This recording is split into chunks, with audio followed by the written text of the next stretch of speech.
Hola amigos parantosku, Mahadamangos, Mimin balik lagi buat melanjutkan part 3 dari serial The Gray Man. Oke, tanpa banyak basa-basi lagi, kita langsung mulai aja. Tapi sebelum mulai, harap cek dulu kuota kalian. Kalau sekarat bisa numpang wifi tetangga. Bruh.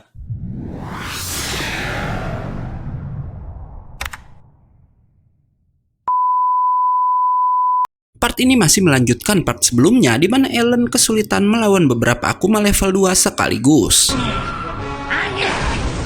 Tapi saat Ellen akan diserang secara bersamaan, terdengar suara Rod Camelot menyuruh para Akuma itu mundur karena katanya para Akuma malah bersenang-senang dan bukannya mencari Innocent di kota itu. Dan terlihat kalau para Akuma ini tampak takut sama Camelot. Sementara Lenale yang udah mengamankan Miranda lalu kembali pada Ellen. Mereka pun lalu menemui Miranda yang bersembunyi di rumahnya. Lenale lalu menanyakan sebuah jam antik yang ada di rumah Miranda. Miranda pun mulai bercerita. Ia yang sejak kecil selalu tertimpa kesialan membuatnya selalu nggak bisa melakukan sesuatu dengan benar. Membuatnya selalu dijauhi oleh semua orang. Dan pada suatu hari ia melihat jam antik tadi ada di luar sebuah toko. Miranda bertanya mengenai jam tersebut, tapi si pemilik toko bilang kalau jam itu ditemukan oleh pemilik toko sebelumnya dan karena udah rusak ia pun ingin membuang jam itu. Si pemilik toko lalu memberikan kunci untuk menyetel jam tersebut pada Miranda. Dan anehnya saat Miranda memutar jam tersebut, jam yang katanya rusak itu hidup kembali, membuat pemilik toko sampai terkejut. Dan karena jam itu cuma mau hidup di tangannya, Miranda menganggap jam itu adalah satu-satunya yang mengakui keberadaan Miranda, dan sejak saat itu ia sangat menyayangi jam tersebut. Alan pun bertanya tentang Innocent yang mungkin secara nggak sengaja udah disentuh Miranda sampai ia mengalami semua kejadian aneh ini. Tapi Miranda bilang ia sama sekali nggak pernah nyentuh benda sehebat itu dalam hidupnya. Mereka pun mencari keberadaan Innocent bersama-sama dengan cara menyusuri semua tempat yang udah dikunjungi Miranda pada tanggal 28 Oktober. Tapi mereka sama sekali nggak bisa menemukan Innocent-nya hingga memutuskan untuk kembali pulang. Waktu pun menunjukkan tepat jam 12 malam. Miranda yang mendengar jam antiknya berbunyi terlihat aneh karena ia secara nggak sadar menuju kasurnya dan auto tertidur. Dan setelahnya akhirnya semua terbongkar karena selama ini ternyata jam antik milik Miranda lah yang udah membuat kota itu mengulang hari. Waktu di jam antik terlihat mundur sampai pagi tiba begitu cepat. Dan ternyata di luar Camelot sedang memperhatikan para eksorsis dan menunggu mereka menemukan Innocent-nya. Si Alan lalu menemukan sesuatu yang aneh karena ia sama sekali nggak bisa nyentuh jam antiknya kecuali si Miranda. Lenale lalu meminta Miranda mengingat kembali kejadian pada tanggal 28 Oktober. Yang ternyata saat itu Miranda lagi abok di depan jam karena sedih ia baru aja dipecat dari pekerjaannya. Miranda yang abok lalu ngoceh sendiri dengan berkata lebih baik hari esok tidak pernah ada. Dan secara nggak sengaja kata-katanya mengaktifkan Innocent di dalam jam yang otomatis mengabulkan perkataan Miranda itu. Miranda lalu diminta membuat permintaan baru untuk mengembalikan waktu seperti semula pada jam tersebut. Tapi ternyata semua itu nggak berhasil dan waktu tetap berjalan di tempat. Untuk melepaskan ketegangan, mereka bertiga pun berjalan-jalan di kota hingga Ellen dan Lenale dikepung ketiga Akuma sementara Miranda lalu ditemui oleh Camelot. Ellen berhasil terkena serangan salah satu Akuma hingga tak sadarkan diri. Dan saat tersadar, tahu-tahu mereka bertiga udah ditangkap oleh Camelot. Ellen mencoba melihat wujud Camelot melalui mata kirinya, tapi yang mengejutkan mata kiri Ellen mendeteksi kalau gadis itu bukanlah seorang Akuma. Camelot lalu bilang kalau ia sebenarnya adalah manusia. Tapi dia ini menganggap orang lain sebagai manusia rendahan sedangkan ia sendiri merupakan manusia yang udah dipilih dewa. Ia juga bilang kalau mereka itu berasal dari sebuah klan bernama Klan Noah. Ellen bisa membebaskan diri tapi ia langsung diserang oleh 3 Akuma level 2 yang membuat Ellen cuma bisa bertahan. Camelot mencoba membunuh Miranda, beruntung si Ellen masih bisa melindunginya. Ellen melepaskan ikatan Miranda tapi ia sendiri kemudian udah nggak bisa bergerak akibat semua luka yang udah diterimanya. Dan setelahnya nggak diduga Miranda bisa mengaktifkan Innocent yang berada di dalam jamnya membuat waktu mundur dan semua luka Ellen pun sembuh seketika.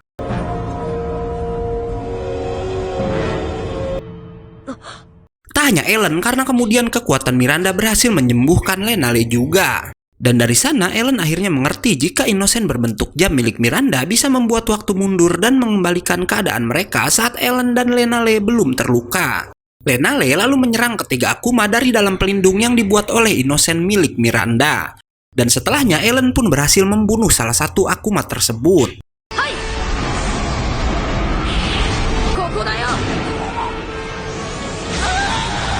Ellen lalu menantang Rod Camelot untuk bertarung dengannya. Tapi sebelumnya Ellen dan Lenale harus bertarung terlebih dahulu melawan kedua Akuma yang tersisa. Pertarungan pun terjadi hingga akhirnya para eksorsis berhasil mengalahkan kedua Akuma itu.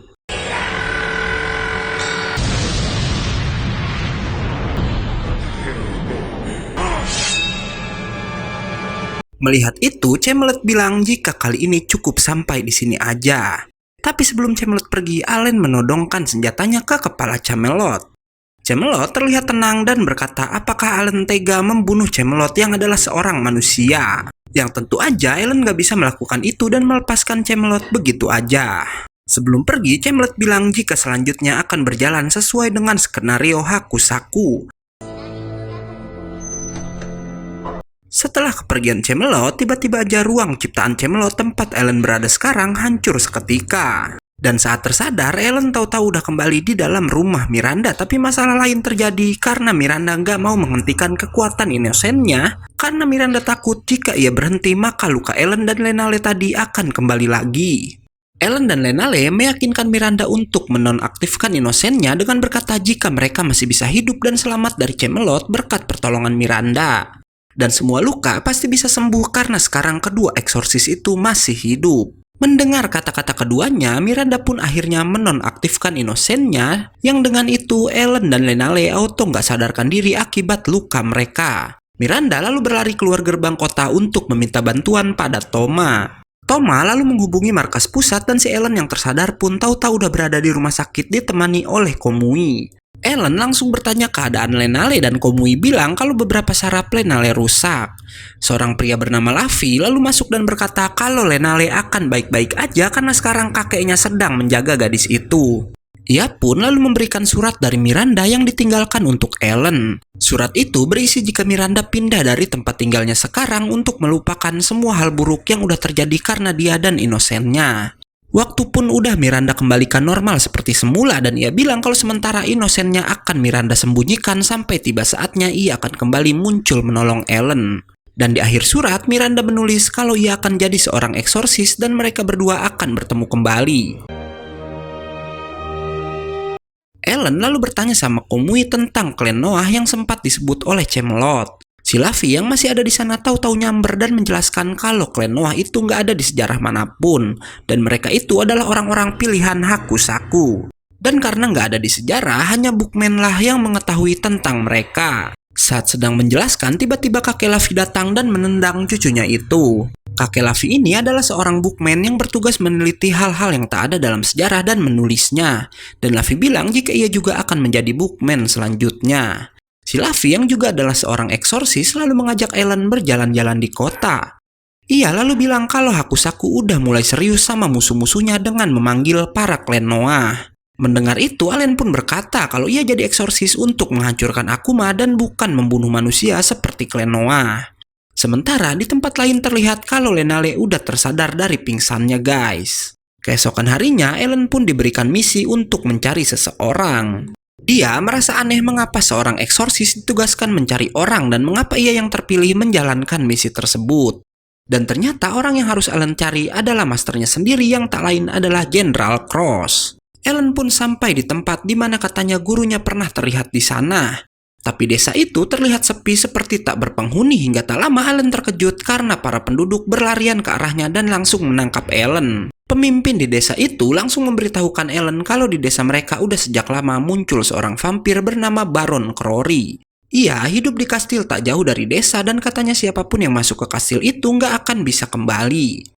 Selama ini Crowry nggak pernah ngeganggu asalkan penduduk tidak mendekati kastil. Tapi sekarang semuanya udah berubah karena suatu malam Crowry terlihat keluar dari kastilnya dan membunuh seorang wanita dengan menyedot darahnya sampai kering. Tak hanya itu, Crowry pun lalu datang ke desa dan membawa beberapa penduduk ke kastilnya. Hal itulah yang membuat kemarahan para penduduk sampai saat ini dan ingin membunuh sang vampir. Nggak diduga, para penduduk pun memohon pada Ellen karena katanya Ellen adalah orang yang udah diramalkan akan ngebantu mereka.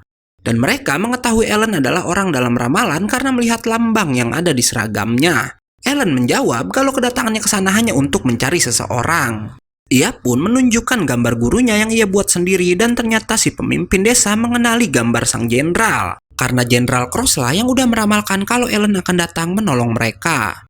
Jenderal Cross datang ke desa mereka sebelum Crowry menjadi kejam seperti saat ini.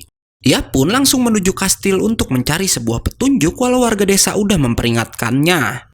Anehnya, sang jenderal bisa keluar hidup-hidup setelah masuk ke kastil selama 3 hari. Ia pun berkata pada pemimpin desa kalau suatu saat Crowry mulai bertingkah aneh, maka akan datang seseorang yang mempunyai lambang sama dengan yang ada di jubahnya yang akan menyelesaikan masalah para penduduk. Setelah mengatakan itu, Jenderal Cross pun pergi meninggalkan desa mereka. Mendengar itu, Ellen pun akhirnya setuju membantu para penduduk. Tapi terlihat ada seseorang yang mengintip obrolan mereka. Ellen pun lalu dibawa ke sebuah kamar untuk beristirahat.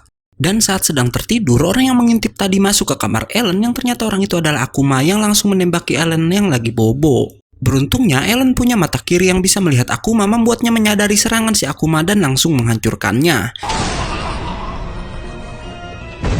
Hingga kemudian datang Akuma-Akuma lain yang langsung mengepung Ellen. Ia pun bermaksud bertarung di ruang terbuka dan berlari keluar kamar, tapi ternyata Akuma level 2 udah menunggunya dari luar jendela dan langsung menembak mata kiri Ellen. Hingga kemudian ada yang menolong Ellen dengan menyerang Akuma-Akuma itu yang ternyata adalah Luffy dan juga Bookman, membuat para Akuma melarikan diri dari sana. Keesokan harinya, Bookman pun memeriksa mata kiri Ellen yang ternyata bisa sembuh dengan sendirinya. Bookman berkata kalau kemunculan para Akuma pastilah ada alasannya. Dan lagi pasti ada sesuatu yang menyebabkan Jenderal Cross pernah mengunjungi desa itu. Dan untuk mengetahuinya mereka harus menanyakan langsung pada sang vampir. Luffy pun akhirnya diminta Bookman untuk membantu Ellen.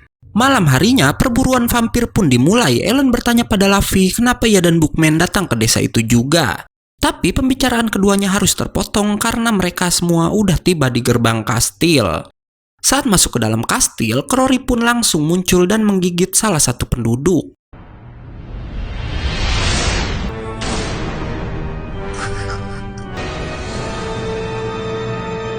Penduduk yang lain berlari ketakutan menyisakan Ellen dan Luffy yang mengaktifkan inosen mereka dan kemudian bertarung dengan Crowry. Crowry bergerak dengan sangat cepat dan hampir bisa mengenai Ellen. Beruntung Luffy dengan inosen berbentuk palunya bisa mencegah hal tersebut. Luffy pun kembali menyerang dengan palu yang bisa ia ubah ukurannya dan berhasil menimpa Crowry. Tapi ternyata si vampir punya kekuatan luar biasa karena bisa menahan inosen Luffy hanya dengan menggunakan giginya. Setelahnya, Ellen berhasil menangkap Crowry menggunakan lengan kirinya, tapi Crowry lalu menggigit jari Ellen dan bisa melarikan diri sambil membawa penduduk yang tadi ia serang. Melihat Ellen terkena gigitan, penduduk gak ada akhlak bahkan si Luffy dan tim Canpi menjauhi Ellen karena ngira si Ellen bakalan jadi vampir juga. Scene lalu berpindah pada Crowry yang didatangi seorang gadis bernama Eliade. Si vampir menangis karena ia udah membunuh salah satu penduduk. Eliade pun memeluknya dan berkata kalau itu tak masalah karena kau memanglah seorang vampir. Di sini terlihat jika Crowry nggak bisa menahan hawa nafsunya pada darah manusia dan mencoba menggigit Eliade, tapi ia mati-matian untuk nggak melakukan hal tersebut. Crowry bilang kalau ia mencintai Eliade tapi nggak mau berakhir dengan kematian gadis itu karena gigitannya. Kembali ke Ellen yang mendapat sambutan meriah dari para penduduk karena berhasil melawan Crowry. Tapi lucunya penduduk yang takut berbicara sama Ellen dari jarak jauh, bahkan si Luffy udah nyiapin kalung bawang putih dan pasak kayu buat jaga-jaga. Sementara si Ellen sendiri mengajak Luffy buat terus mencari Crowry. Di tempat lain nampak Bookman menghubungi Komui dan terbongkar kalau ia dan Luffy berada di sana karena si kakek tertarik sama Ellen yang katanya ada dalam ramalan bernama prediksi Helvaska.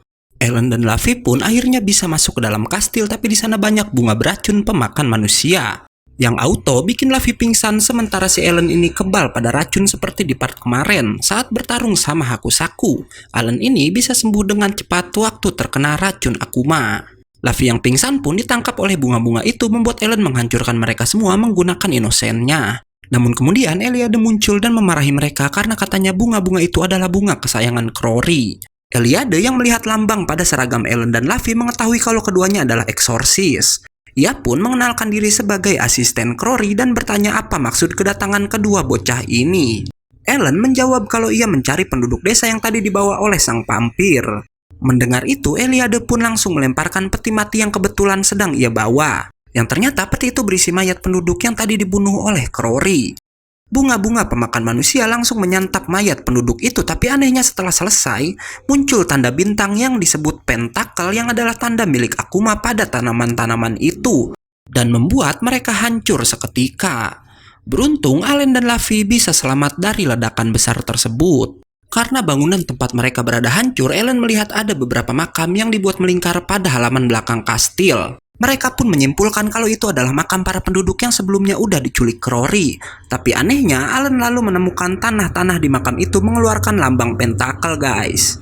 Dan Allen bilang mungkin jika para penduduk yang udah tewas itu adalah Akuma. Tanpa mereka sadari, Eliade yang mencurigakan mengintip keduanya dari dalam kastil dan part 3 pun selesai. Oke, makasih udah nonton. Karena videonya udah selesai, gue Ego undur-undur dan gak yakin movie pamit.